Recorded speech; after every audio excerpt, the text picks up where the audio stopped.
જૂનાગઢ શિવરાત્રીના મેળામાં પોલીસ દ્વારા ચુસ્ત બંદોબસ્ત ગોઠવવામાં આવ્યો।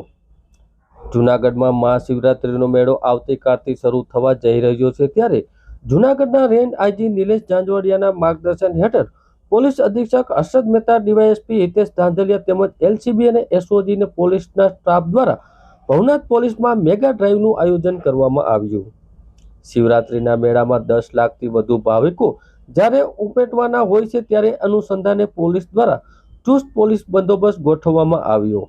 ભાવિકોને કોઈ પણ અગવડતા ન પડે તેવા પ્રયાસો શરૂ કરવામાં આવ્યા, જેમાં 7 વોચ ટાવર, 1 બોડી ટીમ તેમજ સ્નેપર ડોગ તેમજ 59 સીસીટીવી કેમેરા, 10 સર્વેલન્સ ટીમ, કુલ 22 સ્ટેજ એમ 4 રાઉટી તેમજ ભવનાથ પોલીસ ચોકી સ્ટેશન કંટ્રોલ રૂમ ખાતે 19 લોકેશન ઉપર નજર રાખવામાં આવશે।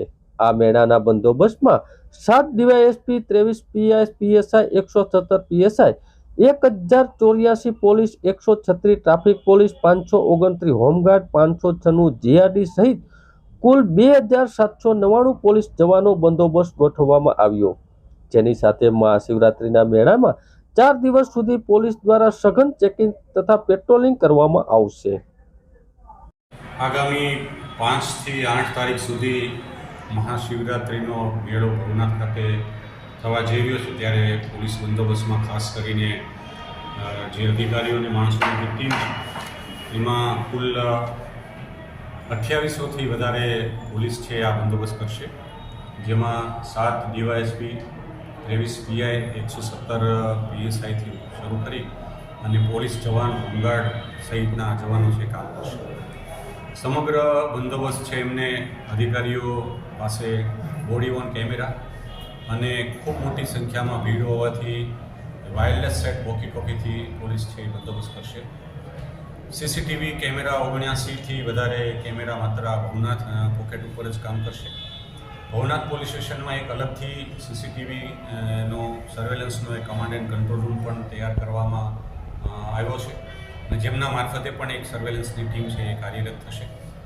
આ ઉપરાંત ડ્રોન દ્વારા પણ ટ્રાફિકનું સર્વેલન્સ પણ થશે, અને ક્યાં ભીડ છે, ક્યારે રસ્તો બંધ કરવાનો, ક્યાં બેરિકેડિંગ કરવા, એ માટેની પણ વ્યવસ્થા કરવામાં આવી છે। લોકોને પોલીસની મદદ દરેક જગ્યાએ મળી રહે એ માટે લગભગ 31થી વધારે અલગ અલગ પોઈન્ટ ઉપર પોલીસની રાઉટી અને સ્ટેજ દ્વારા પોલીસની હાજરી દેખાય એ માટે પોલીસની મદદ મળી રહે એ માટેની વ્યવસ્થા કરવામાં આવી છે।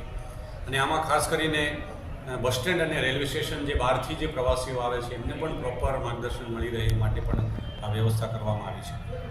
ખાસ કરીને રોડ, રસ્તા અને ટ્રાફિક માટે જે ડાયવર્ઝન છે, એ ડાયવર્ઝનના જે મેપ છે, ક્યાંથી રસ્તાઓ ડાયવર્ટ કરવામાં આવશે, ક્યાં મેપ ક્યાં છે એ વાહનને પ્રવેશ નિષેધ છે, આ પ્રકારની વ્યવસ્થાના મોટા મોટા બોર્ડ છે જૂનાગઢ શહેરના મુખ્ય પ્રવેશ દ્વારો છે અને મુખ્ય સર્કલ છે ત્યાં મૂકવામાં આવશે।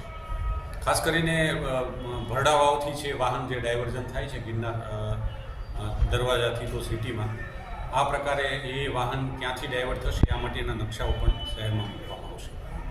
સાથે સાથે સર્વેલન્સની 10 ટીમ, જેથી કરીને કોઈ યાત્રાળુઓ છે એમની સાથે કોઈ મોબાઈલ કે સ્નેચ કરવાની અથવા તો આવા પિક પોકેટર્સ ઉપર વોચ રાખવા માટેની 10 છે સર્વેલન્સની ટીમ રાખવામાં આવશે। મહિલાઓ અને બાળકોની સુરક્ષા માટે ખાસ સી ટીમનું આયોજન કરવામાં આવ્યું છે, એમાં 10થી વધારે આવી સી ટીમ છે એ પણ તૈનાત રહેશે, અને રાઉન્ડ ધી ક્લોક આ બંદોબસ્ત છે એ અહીંયા રાખવામાં આવશે। આ ઉપરાંત છેલ્લા અને આપ જાણો છો એ રીતે છેલ્લા 8 દિવસથી બીડીડીએસની ટીમ અને અલગ અલગ ટીમો ક્યુઆરટીની અલગ અલગ ધાર્મિક સ્થળોએ ચેકિંગ પણ ચાલી રહ્યું છે, અને આ મેળા દરમિયાન અને રૂટમાં પણ આ કુલ 3 છે બીડીડીએસની ટીમ પણ અહીંયા કાર્યરત રહેશે। આ ઉપરાંત સીસીટીવી સર્વેલન્સ જ્યાં ભીડ છે ત્યાં મૂવમેન્ટ કરી શકે એ માટેનું એક પ્રહરી વાહન છે કે જેમાં ઇનબિલ્ટ સીસીટીવી કેમેરા હોય છે, એના દ્વારા પણ સર્વેલન્સ, મૂવિંગ સર્વેલન્સ પણ કરવામાં આવશે। અને સાથે સાથે જ્યાં ભરડાવાઓ છે ત્યાંથી એવા લોકોને થેલા કે વગેરે છે શંકાસ્પદોને ચેક કરવા માટે બેગેજ સ્કેનરનો પણ ઉપયોગ કરવામાં આવશે।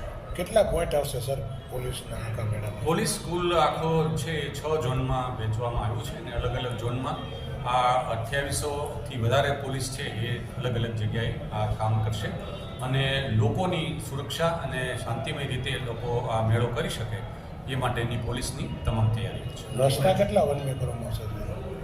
ભરડાવાવથી જે રસ્તો છે ડાયવર્ટ થાય છે, ખાસ કરીને મજેવડીથી જે આવે છે જે લોકો ત્યાંથી જ આવે અને એ વન વે કરવામાં આવે છે અને ગિરનાર દરવાજાથી છે એ જતી વખતે ત્યાંથી જઈ શકે આ માટેનું ખાસ છે.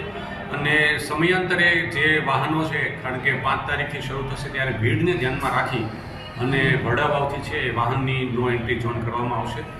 મજેવડી દરવાજાથી ભરડાવાવ સુધીના અને ત્યાર પછી ભવનાથ સુધી કોઈ પણ વાહન પાર્ક ન થાય એના માટેનું એક નો પાર્કિંગ ઝોન પણ તૈયાર કરવામાં આવ્યું છે.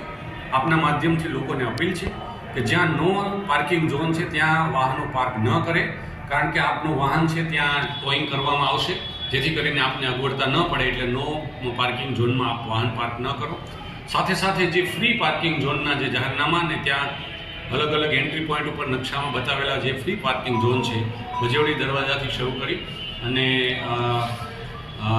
ભરડાવાવ સુધી, તો એવા ફ્રી પાર્કિંગ ઝોનમાં જ લોકો પોતાના વાહનો પાર્ક કરે આ માટે પણ લોકોને અપીલ છે. કેટલા જિલ્લાની પોલીસ જુનાગઢ, રાજકોટ અને ભાવનગર રેન્જ 3 રેન્જના જે જિલ્લાઓ છે એ જિલ્લાઓના પોલીસ છે એમાં જુનાગઢ પોલીસ સાથે કામ કરશે.